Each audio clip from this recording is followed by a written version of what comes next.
when it all falls down. Boy, did it fall down for Shedeur Sanders. That fucking guy had a terrible weekend. I'm here with Justin and Casey on Tuesday, April 29th, 2025. I'm going to just pass it to Casey. How you doing today, man? Well, as bad of a weekend as Shedeur Sanders had, it's still a better weekend than any of us have had in our lives, probably. Fair, but Yeah, I went through some shit this weekend. Great call. it's pretty bad though. And there were other very bad weekends in South Beach, but we'll get into that. What'd you do? What'd you guys South do this Beach, weekend, man? nothing. No, I watched some good basketball and that draft, the twists and turns, man. It's they were saying they're gonna write a 30-30 about 30 for 30 about it, but um talking about actually, take that back. I did have a really good weekend. I went down to a restaurant with the wife and had some baked stuffed haddock. Had some pretty good stuff. you said it's called what? Baked stuffed haddock. It's seafood. Yeah, that's gotta Did be you some. sign? Did you get drafted by an NFL team to a $1.5 million contract? Nope. So So Shedeur still had a better weekend. still had a better weekend. He had a better weekend before the draft started. He had a better, so it's gonna be fun. But just to jump right into the draft, man, Cam Ward, the #1 overall pick. We're not gonna go pick by pick necessarily, but we're just gonna start there. What do you guys think this does for Tennessee at quarterback? The draft's a crapshoot. It's hard to say. You can't really. He's got everything laid out ready for him to take the reins as the quarterback of the future for Tennessee. But we said the same thing about. I mean, people said the same thing about Ryan Leaf. You said the same thing about Jamarcus Russell. There were some really big name quarterbacks like Sam Darnold, Zach Wilson that were supposed to be the upper echelon of quarterbacks in the league, and they just haven't panned out. Speaking of quarterbacks in the league who had a great weekend as a quarterback, Trevor Lawrence. Yeah, I mean, when you get a player at the caliber of Travis Hunter, it was a great move by Jacksonville to trade up in the draft. I mean, he got listed as a wide receiver and a DB. Starting to think he's probably going to be more on the offensive side of the ball than he is to the corner aspect here. I can picture him doing a little bit of both, of course, but I think mainly we'll see him at receiver. I thought it was a tremendous, trade up for Jacksonville, and it made sense for Cleveland too when you think about who they took, because they put a defensive stud on the same line now as Myles Garrett, and so I think this is going to be a beneficial trade on both sides. Travis Hunter definitely has the writing on the wall to be one of the studs of this draft. And Ian, back to your question about Cam Ward. I don't think Cam Ward's one of the quarterbacks we should judge off the first season, just still due to the lack of talent that they have in Tennessee. Sure, you can say they have a Tony Pollard at running back who's 1,000-yard back, but I don't see any weapons at Tennessee that make my head, give me head waves, anything of that nature.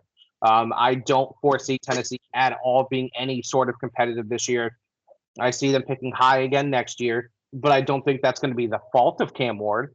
I think you got to put some weapons around him like you need to do around Drake May, and New England took care of that beautifully this draft, and in the offseason for that matter. But I think it was obviously he was the #1 pick. I don't think there was any doubt about that. He deserved to be, especially with the amount of pressure Tennessee had to take a quarterback with the writing on the wall with Will Levis.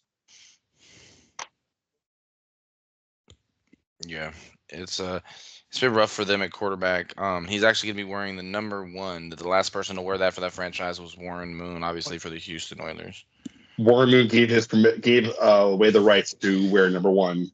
Speaking of giving away rights, Lawrence Taylor is giving his number for Abdul Carter. And I don't blame him one iota. Prove yourself, young man.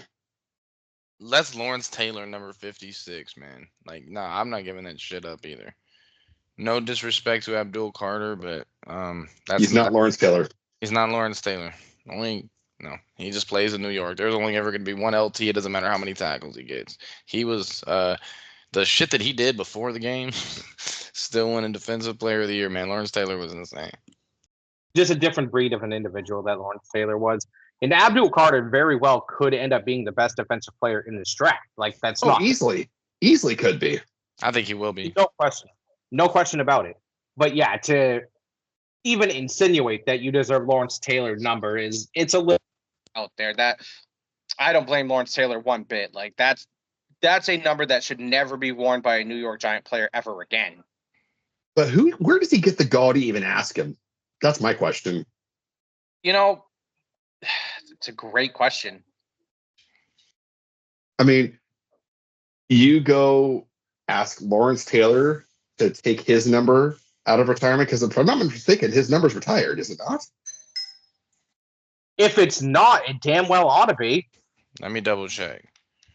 But you're Abdul Carter, a rookie. It's not like you're coming in and you're like Ray Lewis or Reggie White or something like that, or some defensive player of that kind of caliber and already proven track record, that kind of thing.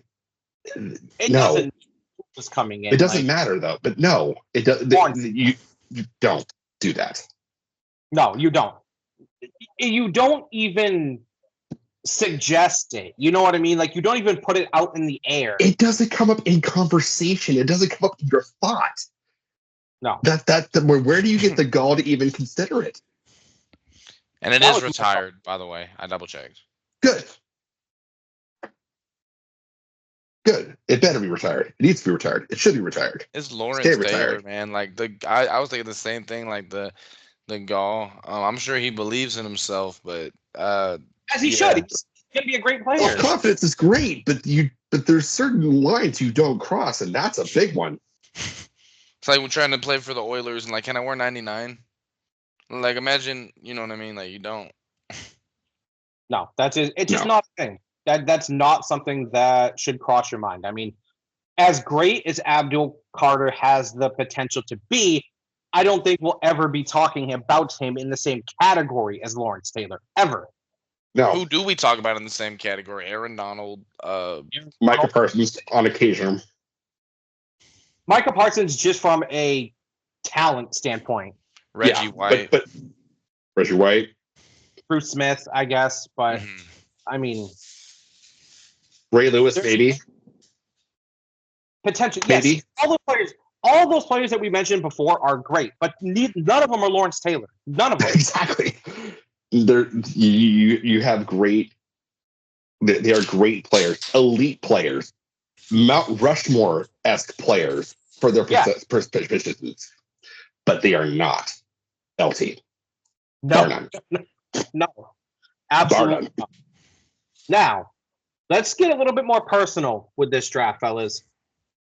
Let's go around, talk about our team's picks here. Let's start with you, Dunks. Let's start with you, my friend. Since we went to the top 3 already, we might as well get to the number 4. So. Yeah, exactly. So great get the Patriots for their draft, not just the first round. We talk about the first round too, but just as a grade overall for the draft. I gave him an A-. I gave him an A- too. Drake May's biggest issue last year was pass protection, bar none.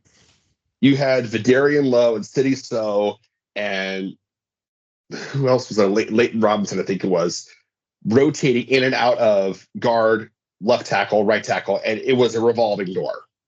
Yeah, it was. Will Campbell, granted, I said this about a month or so before the draft, I didn't think they were going to draft him because he has T-Rex arms compared to he has smaller arms compared to other elite level left tackles. But the one thing that he does have that sets him apart from the rest is balance and his footwork. His footwork is fantastic. Over 2,300 college football snaps. He let a grand total of 5 sacks in 2,300 snaps. I'll take that. Thank you very much. Absolutely. I think you guys had a phenomenal draft, and I think that was the correct first pick for you due to, like you said, the lack of protection, and you got the weapons issue addressed a lot in the offseason. So it left room for you guys to be able to take the tackle. Well, here's the thing. When Hunter and Carter went off the board, that solidified, okay, we're taking Campbell. Because if Hunter and Carter were there, you don't pass on either one of them. You pick one, whichever one's available at that point. You take it. And then you address the tackle position second round. That's what they would have done had they been available. Or they would have traded back into the first round to get a tackle. That's what they would have done.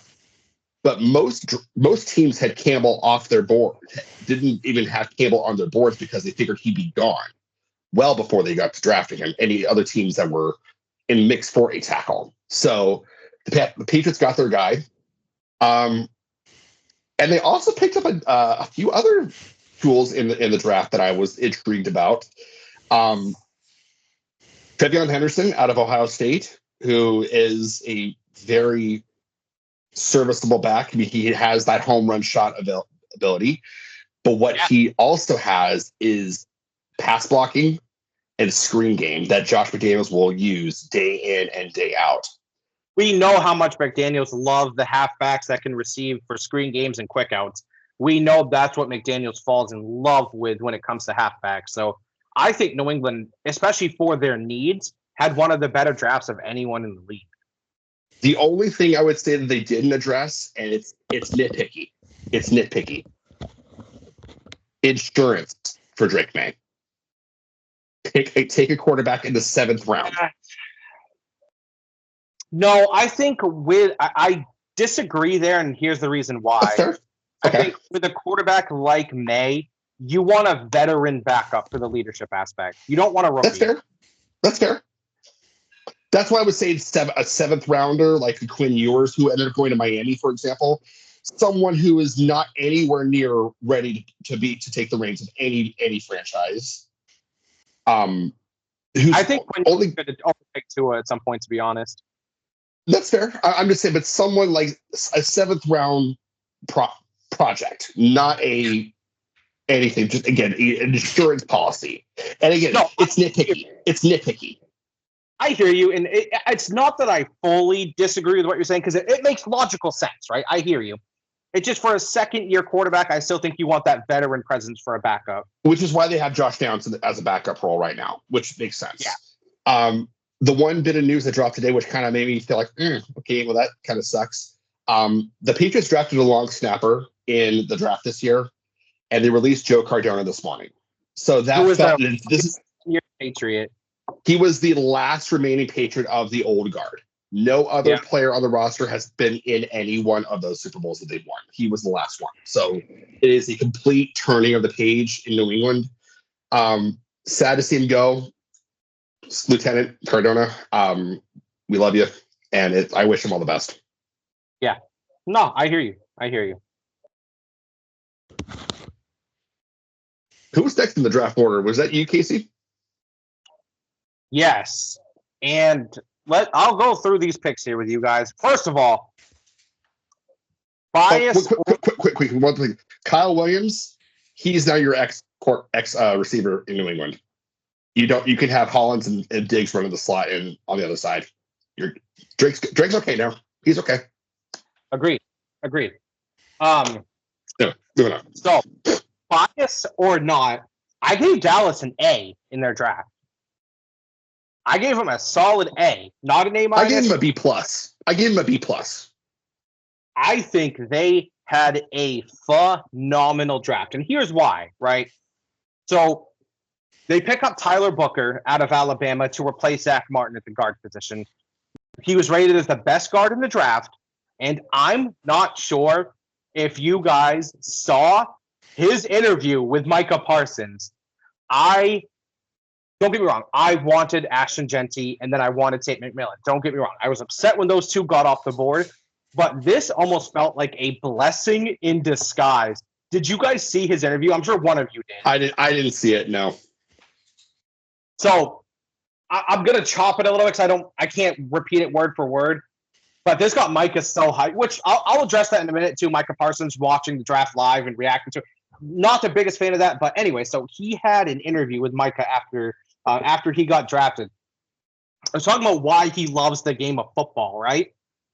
And he's like, I love lining up on the side of somebody who loves football and watching the love drain from their eyes when they have to line up against Tyler Booker. And like Micah got so hyped. He was like, welcome to the team. Like he was screaming, right? He was hyped. He loved it. I loved that answer. Like absolutely loved that answer. That is the best answer you can possibly give. Like he said he's going to protect Dak with his life. Like I love everything about his answers, right? And then we moved to round 2 where they drafted Donovan Zickarui. I think I butchered his last name, something of that nature, the edge rusher out of Boston College, who is replacing DeMarcus Lawrence. And then not only that, then they went after Siobhan Reveal, who is rated as the best man-to-man corner in the draft. They got him in the 3rd round. I think they addressed some really big needs. And Justin, you want to talk about a home run hitter at running back? Jadon Blue out of Texas. He ran a 4.2 40. He was the fastest guy in the draft. I think they addressed some big holes that they needed. I really, really liked this draft for Dallas, guys. We could sit there and complain about their lack of aggression in free agency, right? But any astute football fan can never deny what I'm about to say this here. Dallas drafts exceptionally well. Mm-hmm. They always draft exceptionally well. Like obviously every team has some misses. Romo. No, Romo went undrafted. But damn. So getting Dak in the 4th round, drafting a Micah Parsons, drafting a DeMarcus Lawrence, drafting a Trayvon Diggs, drafting a Travis Frederick, a Zach Martin, a Tyron Smith. Like Dallas always drafts exceptionally well, especially at the offensive line. And so I really think they short up some pieces. And there's rumblings from Jerry Jones, and they're not releasing who it is, but they are in talks for trade talks to land a superstar receiver next to CD. My gut feeling, T. Higgins, and they're going to absorb the contract from Cincinnati. That's my gut feeling. Before the season, because he just signed. Yeah, that before the season. And I think they're going to take on the contract. Just a gut feeling. Who would they? They'd have to give away a king's ransom just to get him to prime out of Cincinnati anyway. I would say probably a 2nd and a 3rd next year. Is it enough? Potentially. I mean, I think Cincinnati might go for it. I mean, because you think Cincinnati had a horrible draft this year, an absolutely horrendous draft. Cincinnati doesn't know how to draft. And so I really like what they did. I think that especially now, if Siobhan Reveal, especially at that corner position, can be that lockdown in man that they needed, to have a Trayvon Diggs, to have a DeRon Bland, to have him now. And he takes Gilmore's spot, no? Yeah. Well, Gilmore was in Minnesota last year, so I thought he ended in Dallas. Oh, okay. Oh, he was in Dallas the year before. Okay. Watch up. It goes to show how much I watch Dallas games. For sure. No, but then of course the Donovan Zuccarocki pick I think was phenomenal. He was the best rated edge rusher in the draft. They got a lot of key market pieces in later rounds, which always is key in drafts. And so, not that I'm sitting here saying, oh, they're instantly contenders in the NFC now, or going to win the NFC East, anything of that nature. Still have to prove it on paper first. But just based on the pecking order and based on the needs from said draft, I think they did well. I mean, for me, on paper, this puts New England's in the wild card for me. Based on what again, gotta prove it, but this puts them firmly in the wild card conversation. I would agree. I would say firmly in the wild card and 2nd in your division. Because Miami didn't really do much, in my opinion, and Buffalo was kind of ho-hum. Yeah, I mean, Buffalo is obviously the juggernaut of the division. You don't got to worry about Miami. You don't got to worry about the Jets unless Justin Fields has a fucking absolutely exploding onto the field, because the Jets are talented. Oh, yeah. I mean, they got Garrett Wilson, Sauce Gardner. There's nothing to sneeze at with what they've got. No, it's never the talent that's the issue with the Jets on the side. It's the quarterback play. And speaking of the quarterback play, what the hell are the Steelers doing? Not Your anything. guess is as good as mine. Not anything. I mean, they're really hitching their wagon on Aaron Rodgers showing up in Pittsburgh. Look, I'll say this right now. If he doesn't, they better roll out with Will Howard week 1 over Mason Rudolph. They better do it. Like when training camp, when rookie mini camp opens. Get him ready. Yeah, because we know what Mason Rudolph is, and it's not a starting caliber quarterback in the NFL. No, I think he's not. Howard has the ability to develop into one. I mean, without Rodgers, Pittsburgh's a third place team in the AFC North at best over Cleveland because Cleveland's a dumpster fire still. You guys think Shedeur's going to start for Cleveland week 1? Nope, Hell Joe no, Flacco. that quarterback room is Joe Flacco. Yeah, it's not gonna be Dylan Gabriel. I say Joe Flacco. You mean Brucey? That's funny. What the fuck were the Giants thinking? Getting back into the first round to take Jackson Darts? Jackson Dart was probably the second or third best quarterback in the draft. Honestly, They got him in the 2nd or 3rd round. They really liked him, I guess. I mean, I think they jumped ahead to make sure Pittsburgh didn't get him. Potentially, sure. I get that. I don't think they would have. Pittsburgh never drafts a quarterback in the first round, ever. No, but Pittsburgh needed a quarterback, and they weren't going to hitch on to Sanders. So they were probably going to pick a quarterback if he were available. That's my thinking. Now they clamored and said, nope, we were planning on taking whatever is the defensive tackle they picked in the first round. I don't know can't remember what his name was, but they said, yeah, that's who we were going for in the first place. That was our guy. It's like, no, it wasn't. No, he wasn't. I don't believe it. Now, Ian, what did you think of the Rams draft? I liked it. I thought we could have done more to shore up the offensive line. We got Parkinson some help. Ferguson, he's known for his blocking as well. I think Parkinson's going to evolve more into a pass catching role this next coming year. I don't know if you guys saw we drafted a guy named Chris Paul Jr. We traded up into to get 2 of the picks. But anyway, he's going to try to hopefully help us improve an inside linebacker. We did thankfully add a little bit of depth at running back. I mean, if Blake Corum's our second best back, I wasn't seeing much upside. So we traded up to get Jarquez Hunter from Auburn.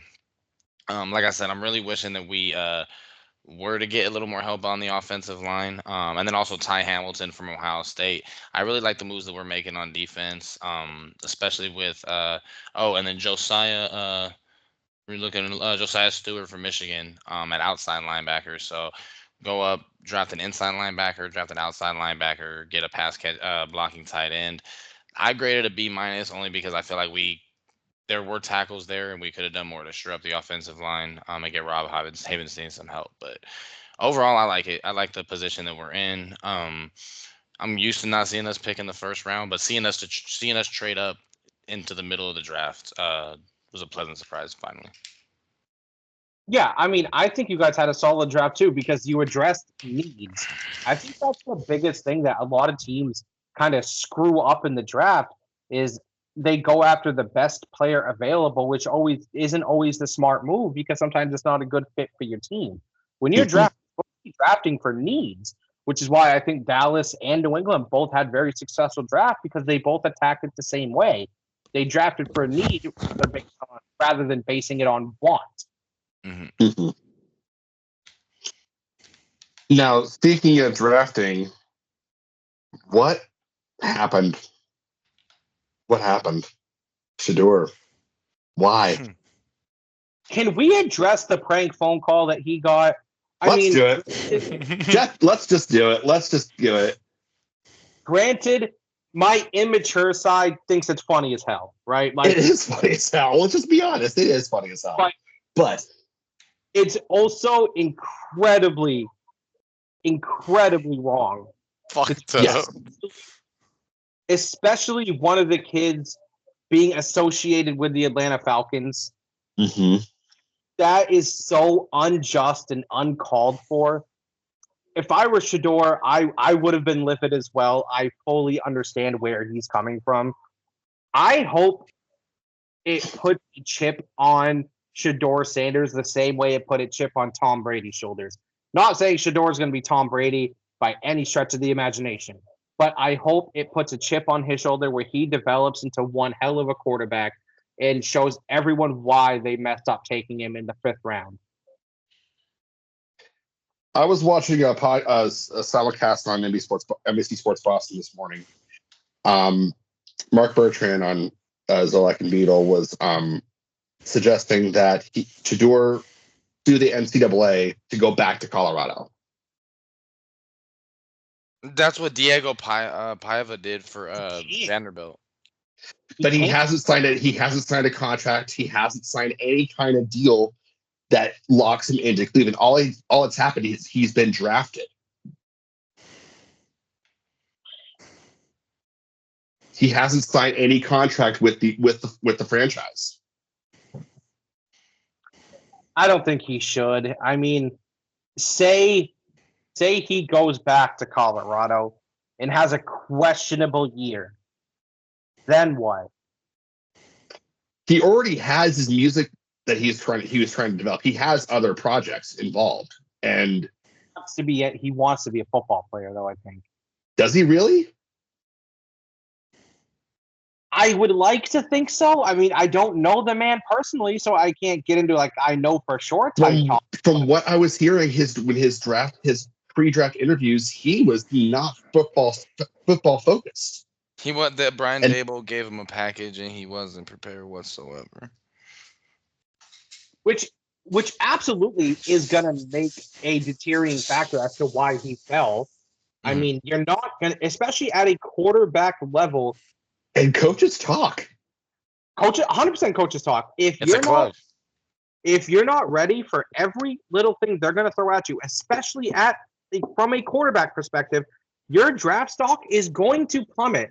How's that, OJ, Justin? Fantastic. Bucks are up 2, by the way.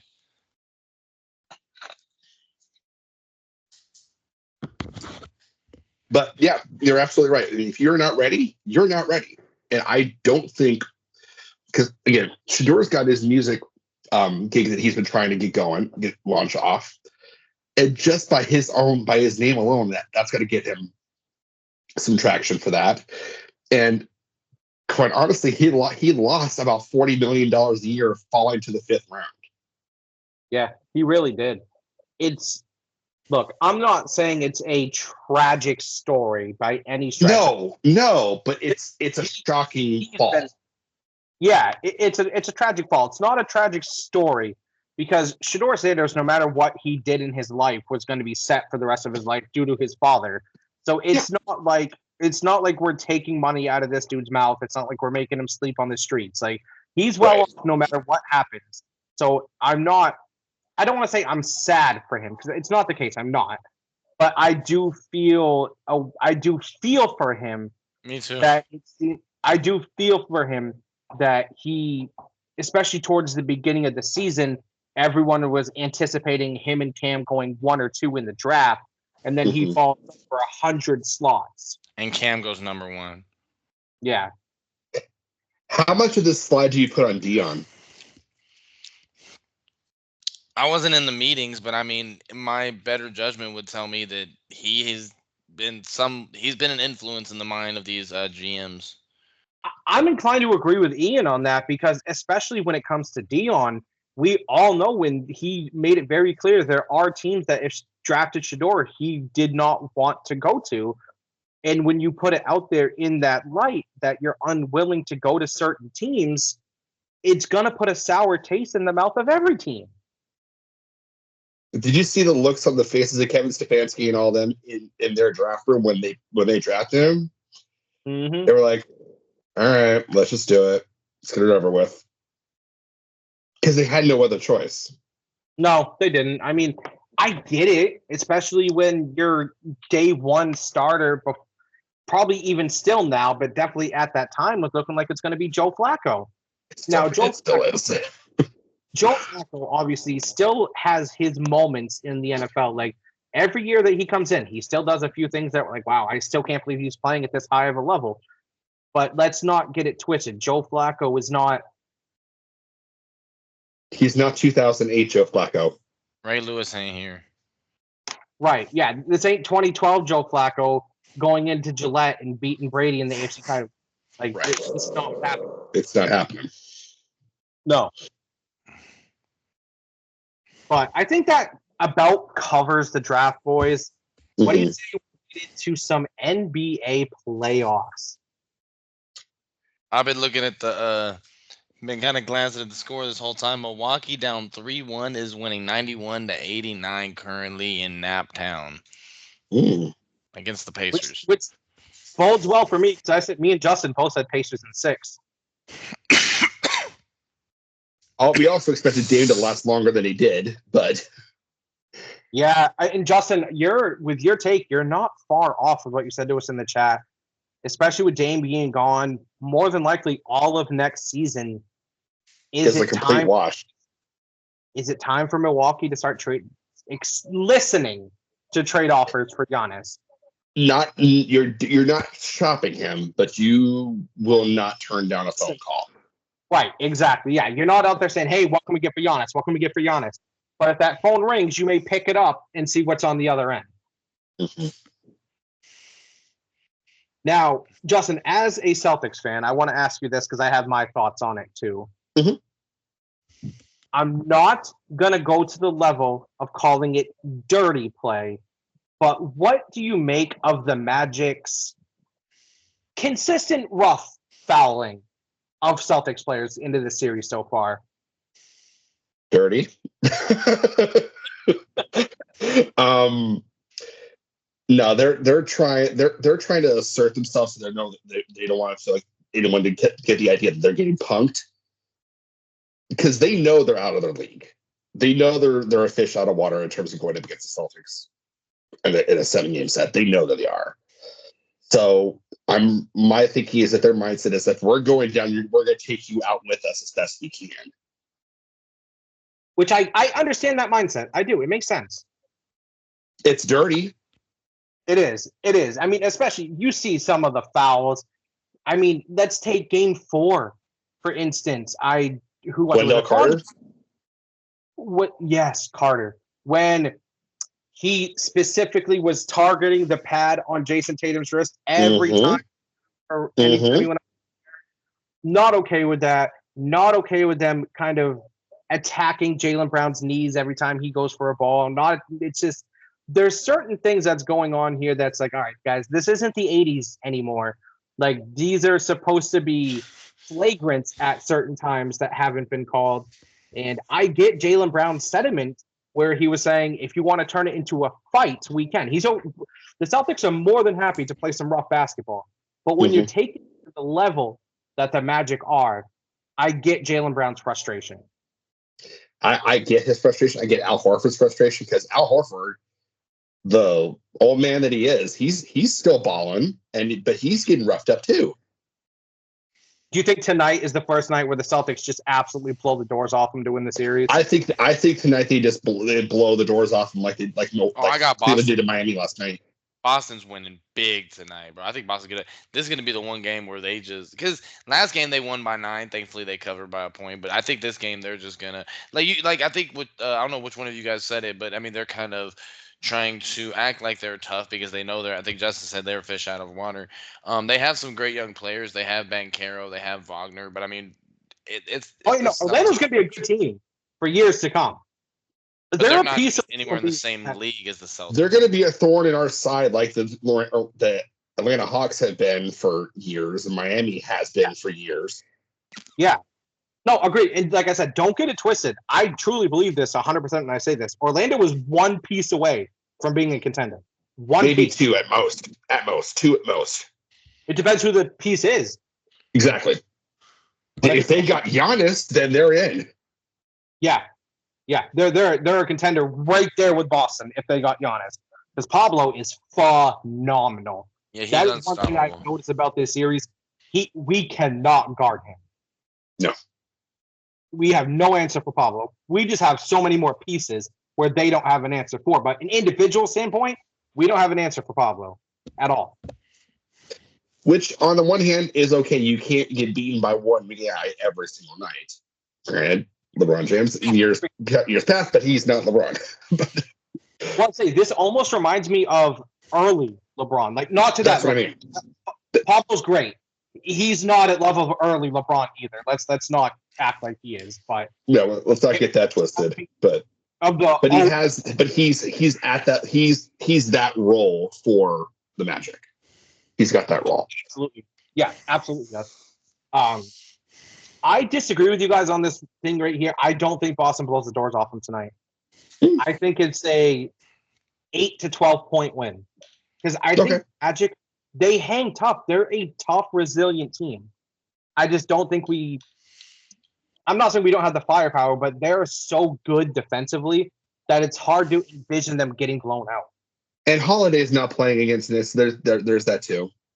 Yeah. They're resting his hamstring because, and in retrospect, they should not have rested Jaylen Brown or Jason Tatum for this series because they may have gotten trounced. Mm-hmm. Like we were talking about earlier before the series started, that we thought they could sit Jaylen Brown or Jason Tatum and have no problem. I may have be eating my words if I had said that, if they actually did that. Agreed. I think we slightly underestimated Orlando. I think that they are a team on the rise. It's just, as of right now, as it sits, they don't have the firepower to hang with Boston. That's it. They're scrappy. They're a scrappy team. Scrappy is the best way to put it. That's how. Mr. Blackwell, I need you to talk about Saturday. Or was it Sunday? It was Sunday, I think. Was it Sunday? Saturday. Lakers play Saturday. Okay. That's right. So, we'll get to that one too. What a comeback attempt by the Clippers, first and foremost. Mm-hmm. Only to lose on a buzzer beater from Aaron Gordon. Take me through your emotions during this game. Yeah, no, gladly. So the first half, I believe it was the end of the first quarter, we just throw the ball straight the fuck out of bounds, the other side of the court. So they then get the ball in the front court. Jokic gets an uncontested three. You know the rest. Yeah, that last shot was crazy, man. I mean, that's literally, they said that's the closest buzzer beater in NBA history. It's Derek White's tip in?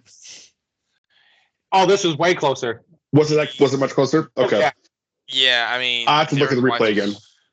Derek White's was close too, but that's got to be up there. I mean, because I think they took a while reviewing that shit. But yeah, man, it's just it's a physical series. It's been physical all series. And I'm sticking on the prediction of Clippers in 6. I don't think you guys lose another game series. I think I had Clippers in 5. I've still got Clippers in 6. I think we win tonight and close it out back in Inglewood. But it's been a physical series, man. And I think it's gonna be any team on any given night. We just need to stay in it defensively and just make sure we hit our shots. Chris Dunn's been a revelation. I mean, James Harden, we've seen him look like old James Harden at certain times. And we just got to stay consistent. I don't think Zubac is outmatched to a great extent at all. I think we could still pull it off, but this is going to be a series unlike you guys playing Orlando, to where every game is going to feel like a war. I mean, you guys, just to win the series would be a blessing. Whereas you guys, if you guys don't win it in 5 or less, it's going to be a little concerning. I agree fully.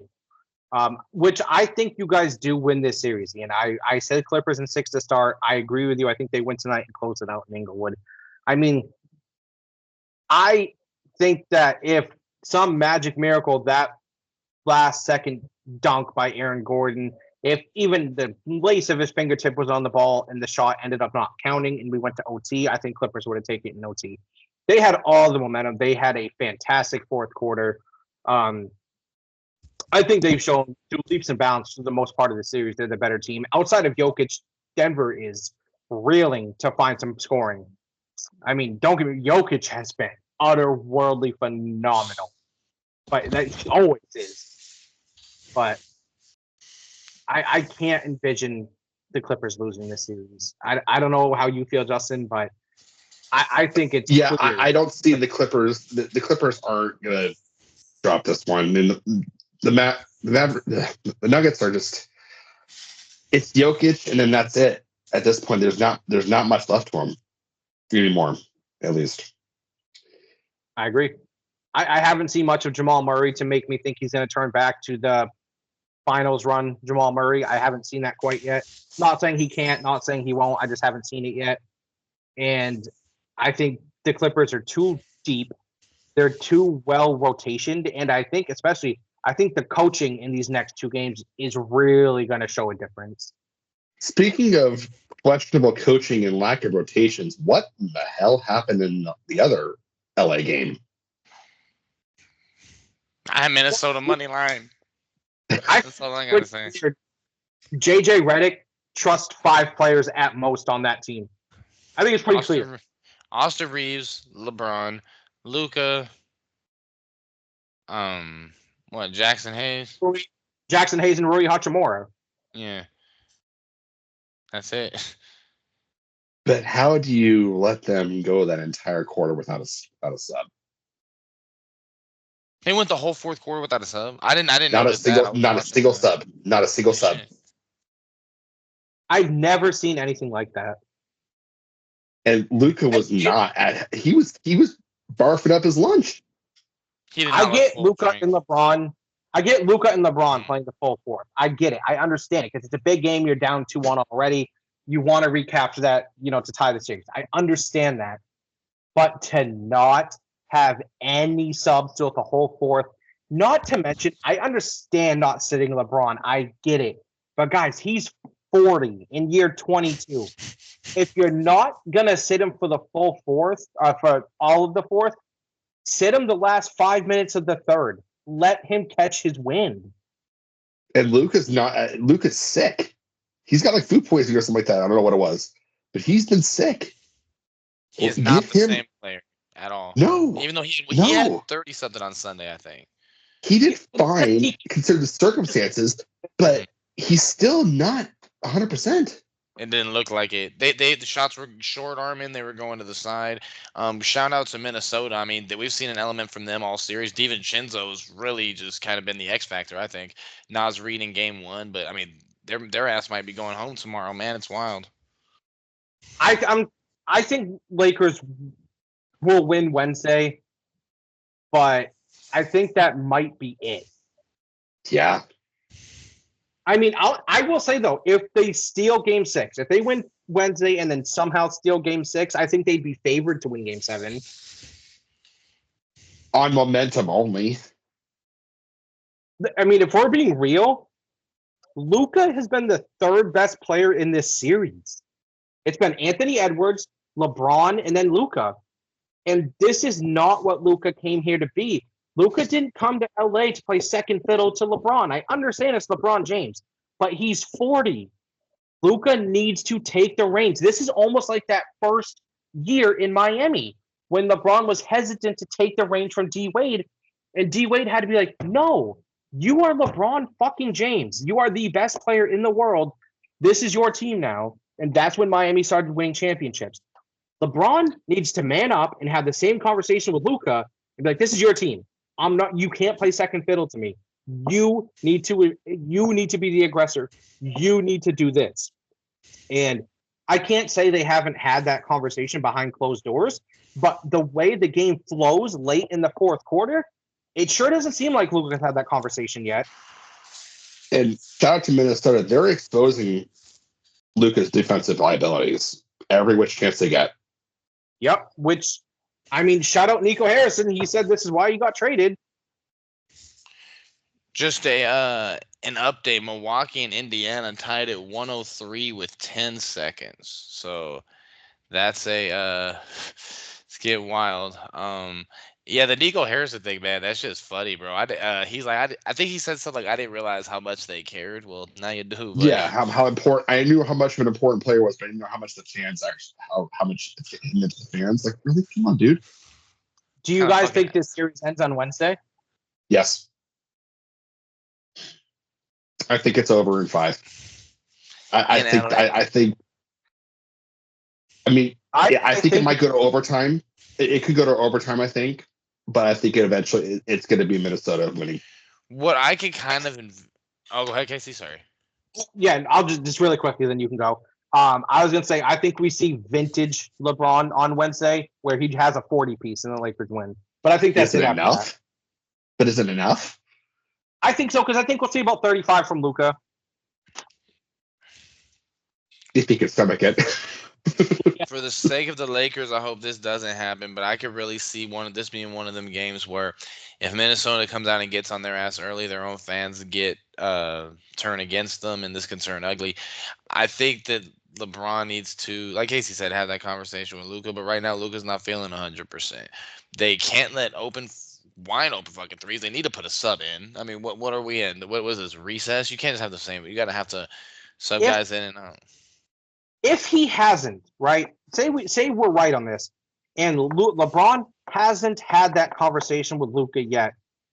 Is that more detrimental to LeBron not willing to give the team over, or is it more detrimental to Luka that LeBron sees that he can't take the team over?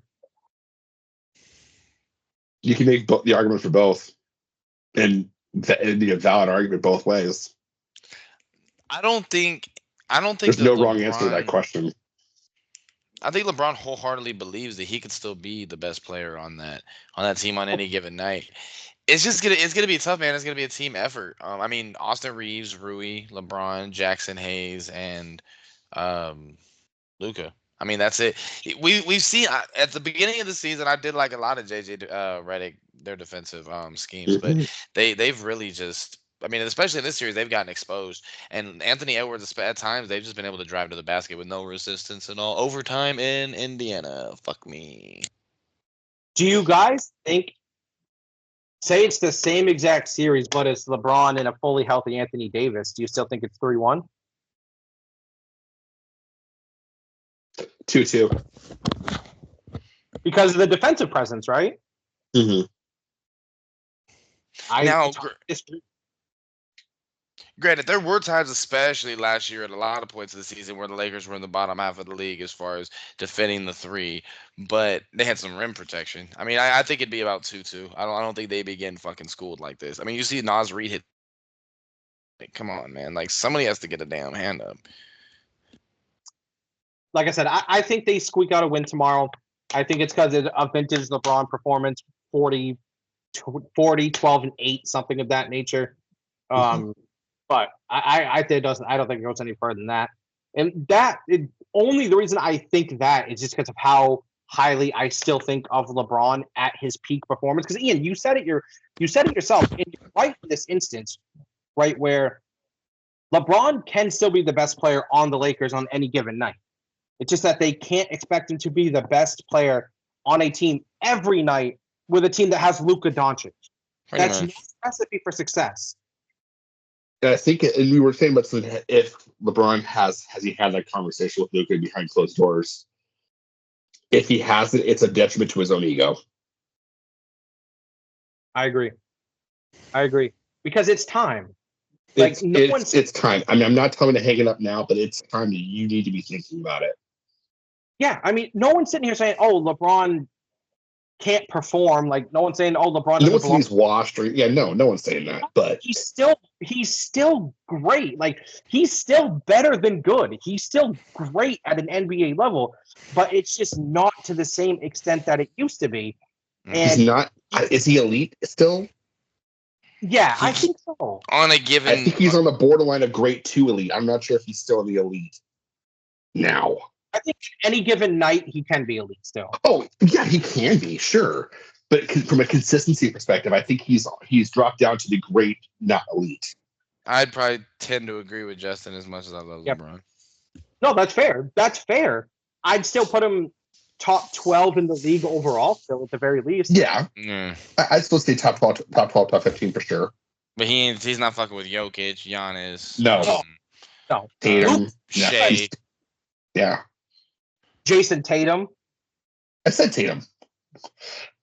Now, speaking of Jason Tatum, Ian, I want to start with you because I don't think this is fair for Justin and I to answer this. If the Celtics repeat, and I want you to be fully transparent, unbiased, and honest about this, if the Celtics repeat, what does this do for Jason Tatum's legacy? You got to think about it. He'd be a 2-time champion, 3-time finals appearance. He has been an all NBA player almost every year of his career, whether it's 1, 2, or 3 in all NBA. He's been to the conference finals almost every year of his career. All but 1 year. All but 1 year. And to top it all off, is now only, I think, 5 or 6 30-point games away from being the most 30-point games in Celtics history in the playoffs. He's still behind Larry Bird, of course. But what does this do? 5 games short of Larry's record? Of 30-point games in the playoffs, it's like 5 to 8, something on that. I don't remember the exact number. He can get that by the end of this season, before the finals. At the most, 10 games. I think he might be 10 at the very most.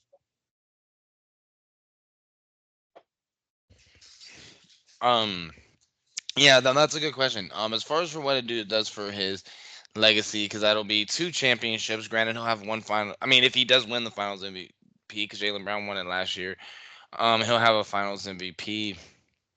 Trying to pull up a top 50 list because it's how many you said 6 more 30-point games, and he'll be the all-time playoff leader with the Celtics in 30-point games.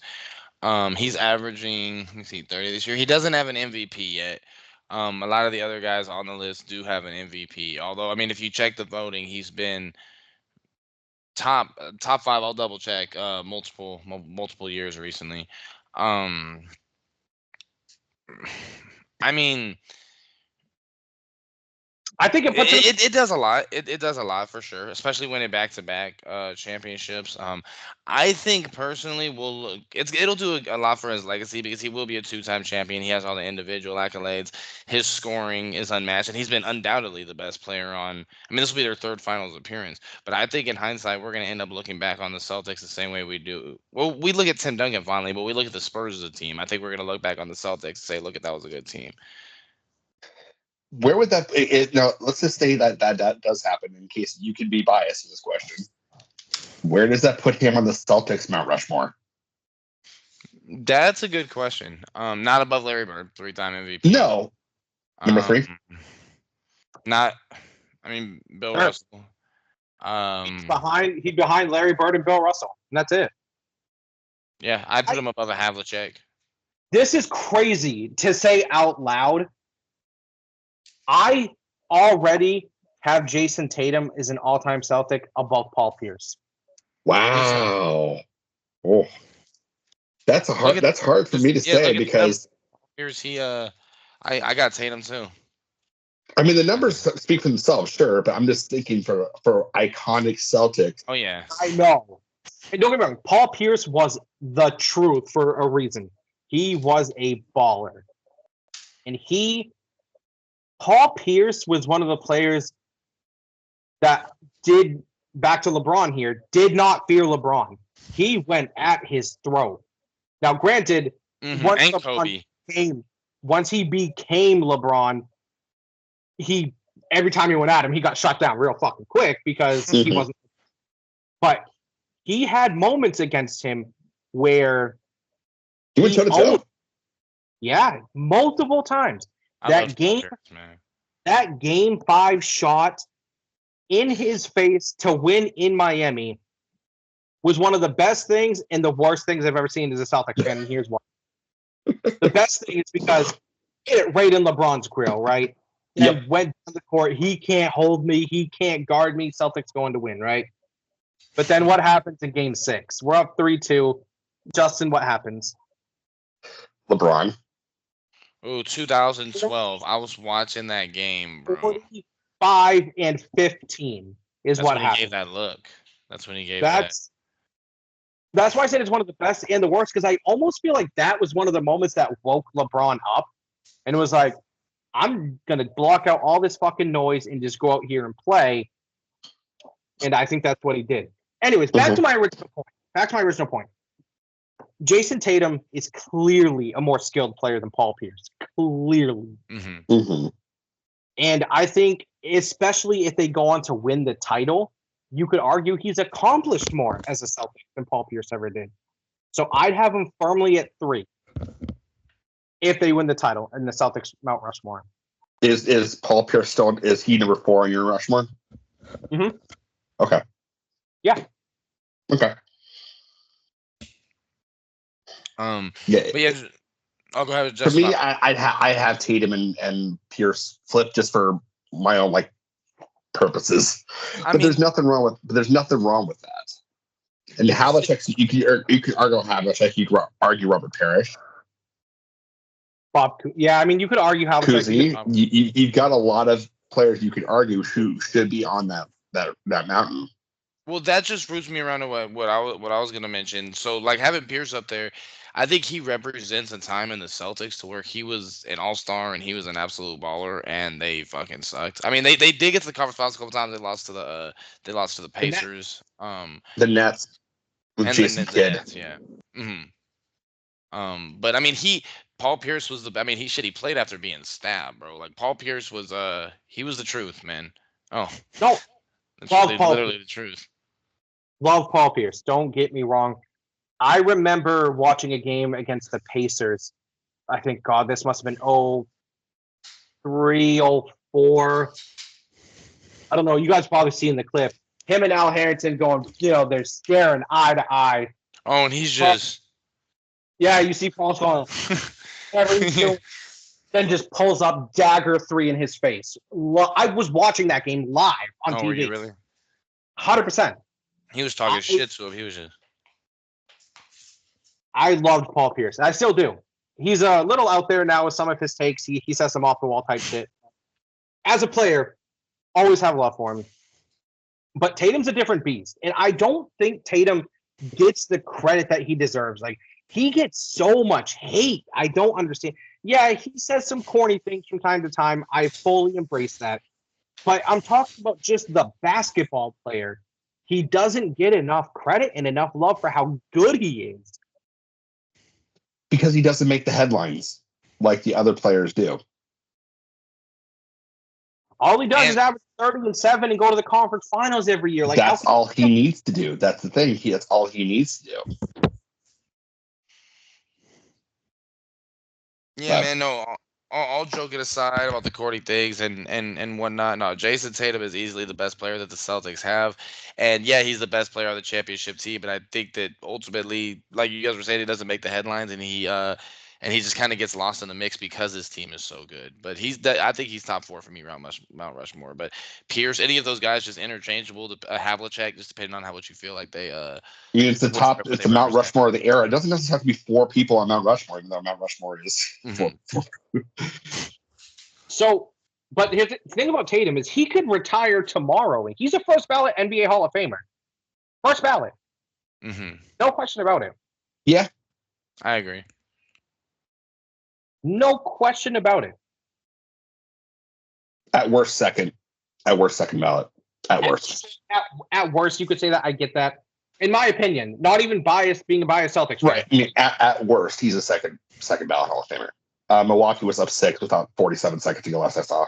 Yes, sir. And we are going back to Cream City. And the crazy thing is, I mean, we could...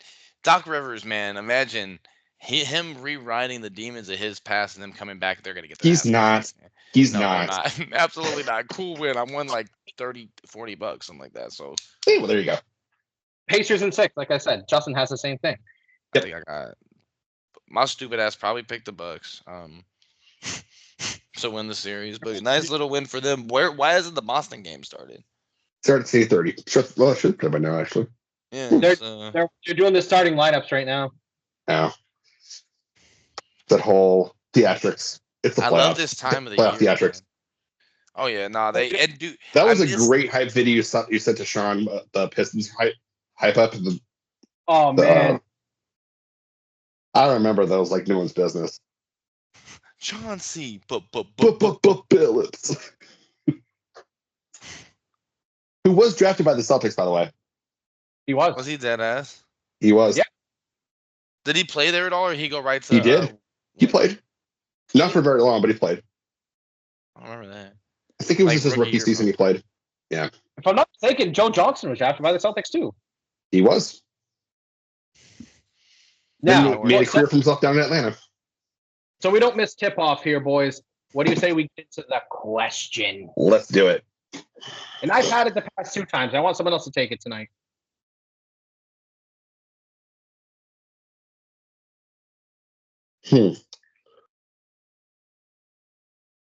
Remember, it doesn't always have to be sports related. Okay.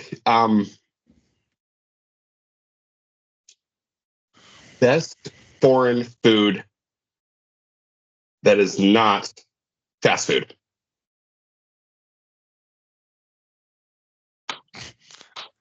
This is gonna be a fun one. I'm probably gonna say some dumb shit. I'm prepared. I mean, you said the best foreign food that's not fast food. Mm-hmm. So you can't not call Taco it like Bell. gas station sushi. Or Taco Bell. Exactly. That's, oh man. See, but that's tough, right? Because pizza would be considered an Italian dish. No, I wouldn't say. So again, not a mainstream like I'm talking like foreign food, like a Vietnamese. I feel uncultured as fuck. I don't know shit about nothing but Taco Bell. we're talking about like pho. Yes, that place, that little restaurant on Ohio Street. Yep. So good. So I never good. tried it. Never tried it. Next to the Redemption Center there. Yes, it is so good. It's in a sketchy part of town. I'll tell you that much right now. It's what they call a hole in the wall type place. You know what I mean? Yeah. And Mm-hmm. it's like one of those places. You ever seen that RDC video about the soul food? How it's like the Popeyes. that's the type of place. Yeah, no, not the Popeyes. The soul food, like how it's like in a house and they just had it ready. All of a sudden, the food. You got to look up the RDC. Oh yeah, soul yeah. food. He's like 3 plates. Yeah, I remember Yes. that shit. Yeah, this is the type of place that Justin and I are talking about. But it is so good, man. I got some Vietnamese beef with some rice and some Vietnamese like peppers. So good, so good. Dude, To me, I Giannis- love a good hibachi grill food. Like Kobe's. Yeah. Remember when Wayfair would bring us to Kobe's? Really, you guys job did that shit? Yeah. It was for pot outings. Yep, dude. I was thinking of Waystock the other day, and Oh, wow. I got so hammered at the first Waystock. Dude, I'm surprised I didn't get fired. I still have a T-shirt from that. Those tie-dye T-shirts they made us get. What just happened, Ian? What Oh, happened? and Indiana is down by 1 with 17 seconds, man. What the fuck? Oh boy. But yeah, back to what's the that- food. Huh? Yeah, back to the food. Back to the food. Oh, what the fuck? Well, that came out of nowhere. Enchiladas. Ooh. Enchiladas. Sir. Enchiladas. Beef, steak, or just a plain cheese? Ooh. Beef. Beef. And then also tamales that you get from a Mexican. Tamales. Outside of Walmart. Tamales at Christmas. Tamales at Christmas. Yes. Tamales, like, oh yeah, Christmas time, bro. I used to work at Walmart. I'd be buying like, she'd be like, "You want 5 tamales? No, 3 today. Okay, good as hell. Give me 10. Give me 50. Hey, inflation, man. Even they're raising their prices. Okay, I have square. But yeah, no, those tamales, man. Like, oh my god, like the homemade tamales. Just get them off the truck. Get them from the real Mexican. Get them from Abuelita from down the street. Yeah, no, for real. Either a real Mexican food truck or a real Mexican place. This game is absolutely nuts. Have you seen the way that they have to like the prep work that goes into making those is insane. No, Like making the masa and all that, it's insane. Yeah, no, Taco El Gordo. I know they probably don't have that shit out there, but they have it a lot on the West Coast. Yeah, no, you guys don't have Red Lobster. I've never been there. I heard it's fire though. It's Little rolls they have okay. or whatever it is. Oh, the Cheddar Bay biscuits. Those are like Yeah, the Cheddar Bay biscuits. That's what everybody's always talking about. If Milwaukee finds a way to lose this gosh darn game, man, that is absolutely insane. This is some bull crud. why they gotta bring that towel? At the start. All right, well, best of luck to the Boston Celtics. Best of luck to my Clippers. Best of luck to the Cowboys, the Patriots, the Rams, and all the other teams that we don't have the fucking time to mention because we got to get off. It's hit an hour 5 minutes, so I'm gonna let you guys go ahead and sign it off. We'll tally. Don't forget to bring that towel. That's all the teams except one of them. Philly. Yeah. Fuck Philly. All right, boys. What a wonderful show. I'm about to watch the Celtics game. You too. Have a good one, Fuck guys. Philly. All right. Later, brother. See ya.